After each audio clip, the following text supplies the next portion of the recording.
are never guaranteed. That's why rearming is not a choice, it's just a need, a necessity. And it is not NATO's or Romania's choice, the choice of the other states of NATO, but a necessity.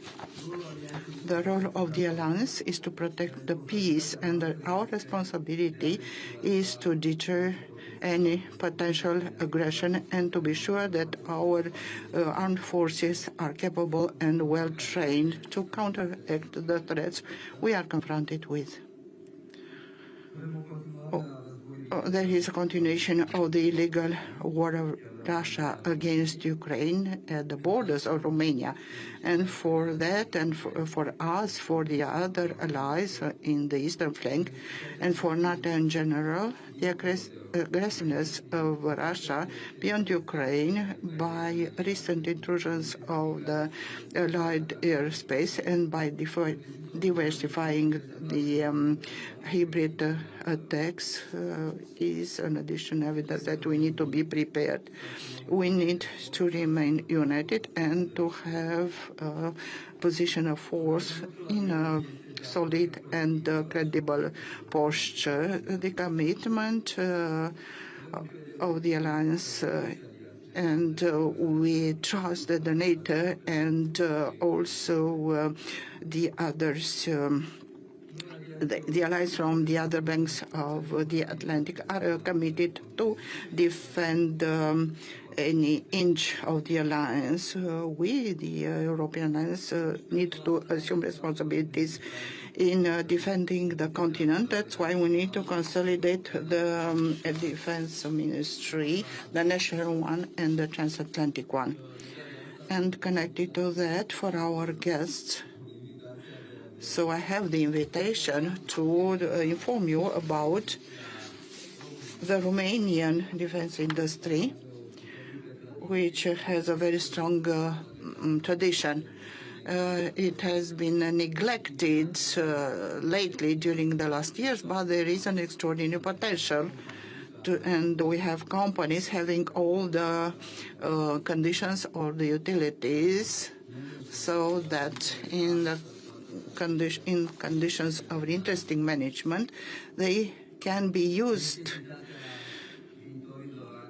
for increasing the defense industry in Europe. In NATO summit in Hague, we made the decision to increase significant investments in defense in order to reach 5% out of the GDP up to 2035.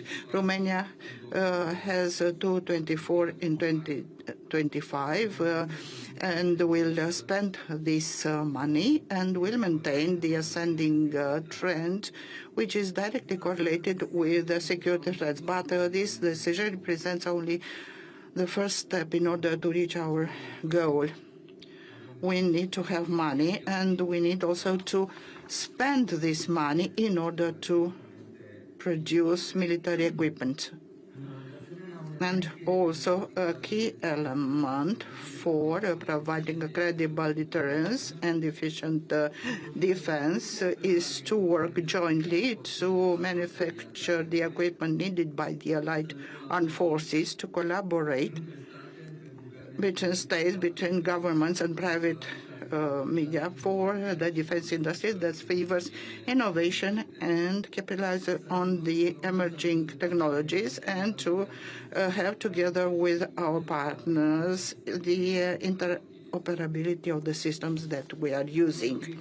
Another goal is to develop the military mobility on north-south axle, the eastern flank, as part of a coherent and integrated approach from the Baltic Sea to the Black Sea, so necessary in the current context of security, to consolidate the capabilities with double use, railways, ports at the Black Sea and Danube, and also other elements of critical infrastructure.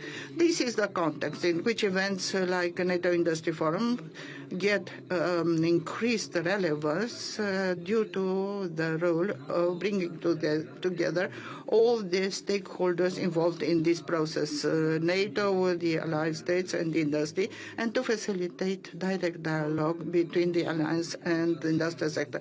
Only working together will identify the best solutions for our common challenges.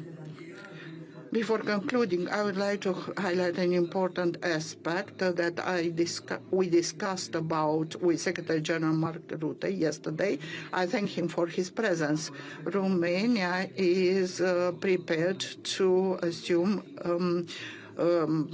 strong role on the eastern flank. I thank you for your presence. Once again, welcome to Romania, and I wish you fruitful summit.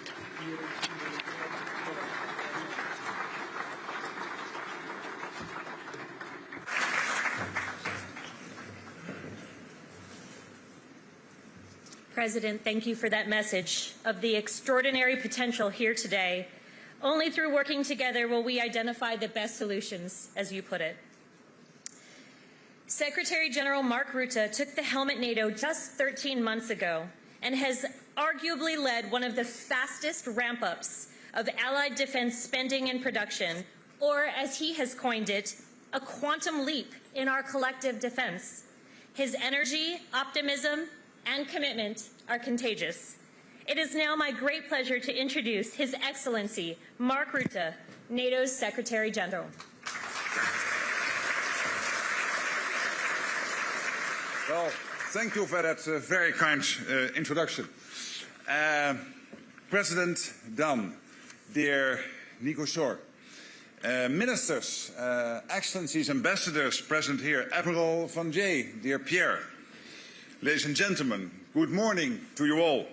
And first, let me thank you, President Dan, and Romania for hosting us here in Bucharest, and for your lovely evening yesterday. And also a special thanks to Pierre and Tarja and your respective teams at Allied Command Transformation and NATO headquarters for co-organizing this forum. Thank you so much. And many thanks to all the industry executives for joining us. I'm really pleased to be here. This is such an impressive crowd. I think this is, Tarja, one of the biggest events in the context of industry and NATO we have ever organized. So thank you all for being here. You, the business and industry executives in this room, are the industrial component of our deterrence and defense. And there simply is no strong defense without a strong defense industry. Sometimes it is that simple. Many of you were also in The Hague at the NATO summit. And the NATO Summit Defense Industry Forum we organized in the context of the summit. I believe the whole summit in The Hague, including what we organized in the context of industry, was historic, it was successful, and we took important decisions to make NATO much stronger. And the President already mentioned a few of them. Because at that occasion, NATO leaders decided to invest 5% of GDP in defense by 2035. 5%. And we all know that's serious money. That's serious spending. But it is what we need to stay safe. As part of this, leaders agreed to buy more defense capabilities, including jets, tanks, ships, but also drones, ammunition, cyber, and space capabilities. We are now turning these decisions into action. And for this, we need you. Your open dialogue between NATO and industry will be essential as we deliver on these commitments. We are making progress. You could even say we are making good progress. There's more cash on the table, and even more will flow. European allies and Canada are really stepping up, including Romania, indeed, which has plans to increase its core defense spending to 3.5% by 2030. But of course, cash alone can't provide security. We need the capabilities, we need the equipment, real firepower, and of course, the most advanced tech. Because the threats we face are real and lasting. Russia's unprovoked war against Ukraine is the most obvious example of the threat. But the danger posed by Russia will not end when this war does. For the foreseeable future, Russia will remain a destabilizing force in Europe and the world. And Russia is not alone in its efforts to undermine the global rules. As you know, it is working with China, with North Korea, with Iran and others. They are increasing their defense industrial collaboration to unprecedented levels. They are preparing for long-term confrontation. We cannot be naive. We must be prepared. President Roosevelt famously said that powerful enemies must be outfought and outproduced. And that was in 1942. And the same can be said today. We call it peace through strength. And NATO will do its part, and we need industry to do yours. I'm confident that together we have what it takes to outgun, outproduce and outsmart those that seek to harm or diminish us. To do this well, we should focus on three key drivers: quantity, creativity and cooperation. First, on quantity, we already have state-of-the-art systems, the best of the best. These give us an edge, and we will keep it sharp. But we need more, and we need it fast, and that means increasing production and shortening delivery times. We are already turning the tide on ammunition. Until recently, Russia was producing more ammunition than all NATO allies put together. But not anymore. Across the alliance, we are now opening dozens of new production lines and expanding existing ones. We are making more than we have done in decades. We need to build on this progress in other areas, from high-end air defense and low-cost drone interceptors. Here, quantity is key. And this brings me to the second driver, creativity. This is about the power of innovation. To stay safe in the future, we need to outsmart our adversaries, drawing on all our strength. There are creative minds in this room, I know, from large and established corporations to small startups. We need what you have to offer. And we live in free societies where your creativity can thrive. So bring your ideas, put your ingenuity to the test, and use NATO as your testbed. We have the Defence Innovation Accelerator for the North Atlantic, or Diana, with a network of test centers and accelerator sites across NATO countries. We also have the NATO Innovation Fund, the world's first multi-sovereign venture capital fund.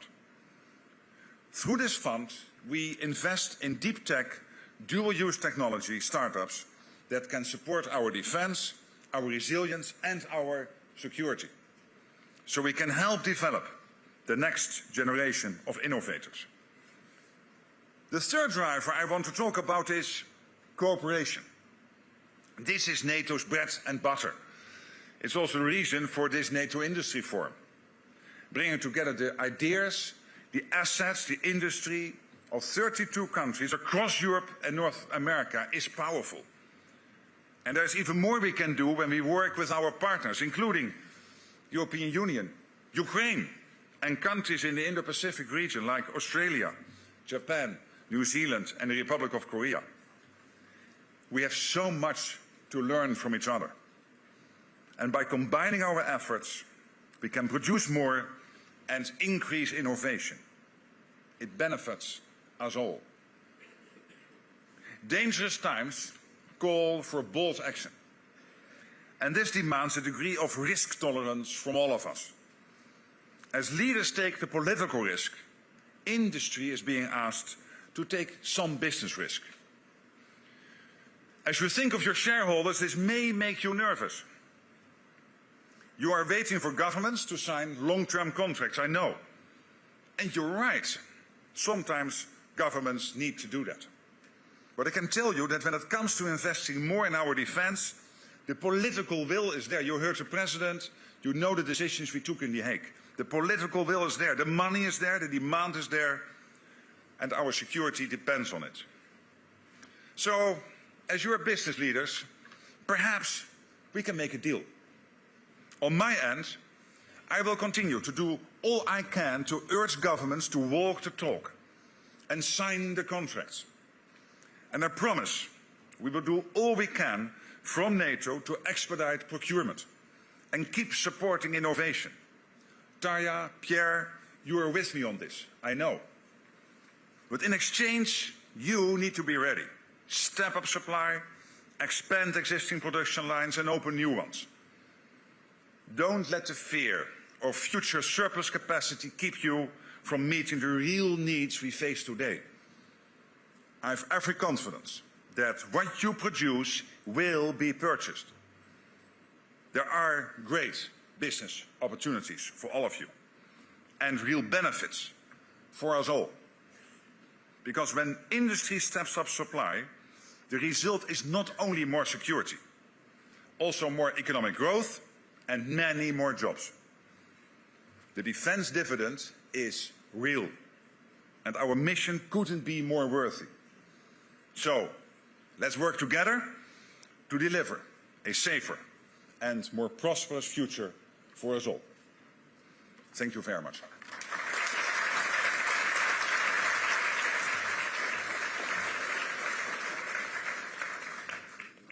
Thank you, sir. We heard it here. Quantity, creativity, and cooperation. Industry, use NATO as your testbed. So with that, it is now my great pleasure to introduce Admiral Pierre Vandier, Supreme Allied Commander Transformation. Admiral Vandier is leading the charge to make NATO a modern fighting force and redefining what that means, from integrating asymmetric solutions and new technologies into rapid planning and testing cycles to accelerating weapons procurement processes and charging ahead with NATO's digital transformation at speed. He's doing a lot, and he continues to build new bridges with traditional defense industry as well as our new commercial partners. Admiral Vandier, the floor is yours.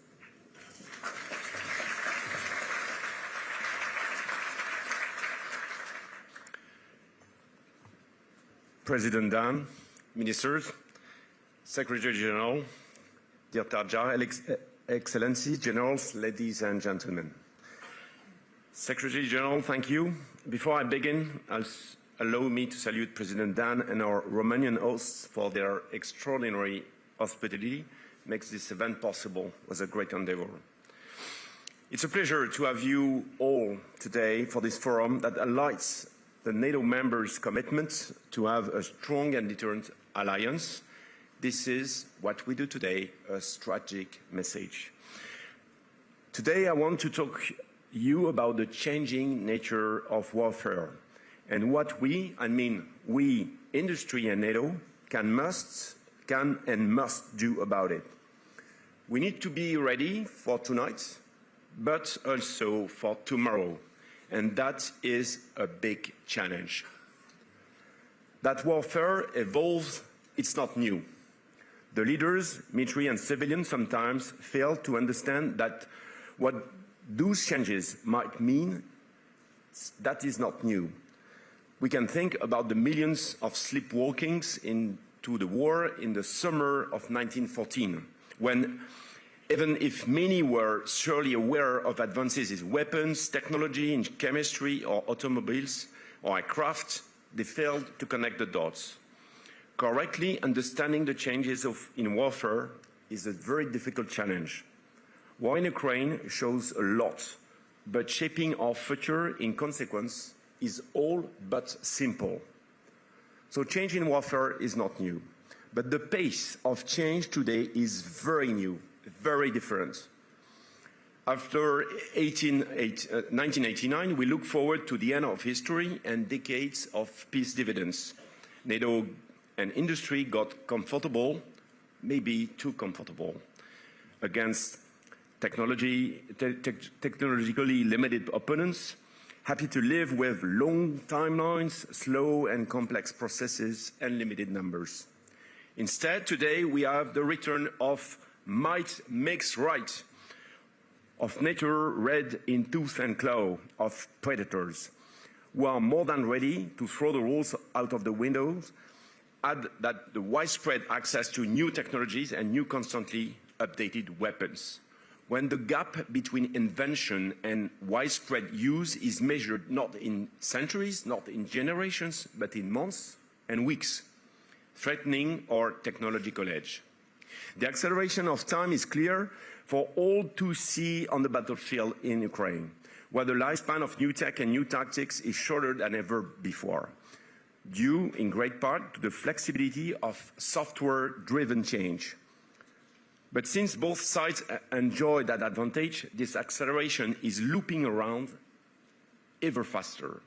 In the fields of Ukraine, you don't spend years designing, building, or fielding new weapons. You don't pull troops back to the front line, from the front line to train them in slow time on these new systems. Instead, it's like your phone updating while you sleep. Hey, prestos, suddenly you have new capabilities. What does it mean for all of us? If predictability is over, if the speed of change continues to accelerate, well, we need to move to a posture of continuous adaptation. We need to show we are able to scale up when necessary for mass with quick and affordable solutions, and simultaneously continue to developing the most advanced ones. We need to show that whatever is thrown at us, we can adapt at speed and hit back harder. That means understanding faster, of course. That means ensuring that we do so across all domains, especially space and cyber, as you said, Mr. Secretary General, where the effect of increased speed is felt more strongly. So, as you say, Mr. Secgen, industry is an essential part of NATO's deterrence. We must demonstrate we can out-innovate and do so faster than our adversaries, imposing strategic dilemmas and forcing our opponents to constantly recalculate their odds by correctly developing our weapons systems. By demonstrating that our industrial and innovation environment is more reactive, more agile, and smarter. Every time one of you develops something our opponents have not seen before, every time one of you develops something cheaper, something that can be bought, hide, adapted, or adopted faster, you are making NATO's deterrence more credible. So how we do that? How we, ICT, help you to shape NATO's future? So I would say through a mix of things. The first ingredient of this cocktail relies on real field experiments, where we bring together industry, innovators, and the warfighters to understand what is around the corner. Because we must remain grounded in reality. It's the bottom-up approach. It's what we did with the Task Force 6, demonstrating that we can bring out a USV solution in matter of months with a limited budget. Remember that we had 70 platforms operated during 1 month during the summit. Keeping in mind that all requirements were open to all kinds of solutions, we want to apply that same logic, that same approach to other problem sets. It's what we do with DIBAX that works on NATO's digital backbone, on CWIX that connects the CIS of NATO members. It's what we are doing with the counter drones with LCIX. The second ingredient is bringing a rational science-based approach of the future. If you have the ref, as the kid says, think about Matt Damon in the movie The Martian. It calls for science the shit out of this. It's about bringing a rational approach to the flourishing new tech landscape and making it compatible with available resources and military missions and concepts. It's about taking advantage of the skills in industry and not-profit organizations' expertise in mission engineering. It's about how tech can contribute to accomplishing the mission. It's about using modeling and simulation, for instance. All of these ingredients are to shake as a cocktail to give life to the new tactics and new concepts that make 32 nations fight as one. It's what we do with multi-domain operations or with the cognitive warfare concept we are developing. It is also our efforts about NATO's digital transformation that aims to enable the scale use of connectivity and AI. So in conclusion, months ago, Mr. Secretary General, you outlined the path we can take together, based around quantity, creativity, and cooperation. You ended your remarks with a call to arms, and especially you call for us. So, yes, sir, we are with you, especially because faced with the magnitude and the speed of the challenges ahead, success can only be achieved by acting together. At 32, allies, NATO, and industry in the widest sense of the word. So let me end on that note. We hear you, Mr. Secretary General. We hear you, the nations. We hear you, the industry. You are big players, the large and the small, and so help us help you deal with this existential challenge. I thank you.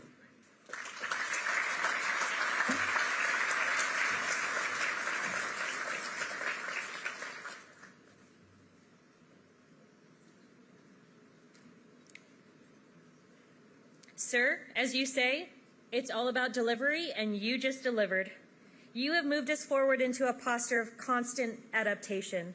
For those of us who have been supporting NATO for decades, I can truly attest to feeling this change. So thank you for your leadership.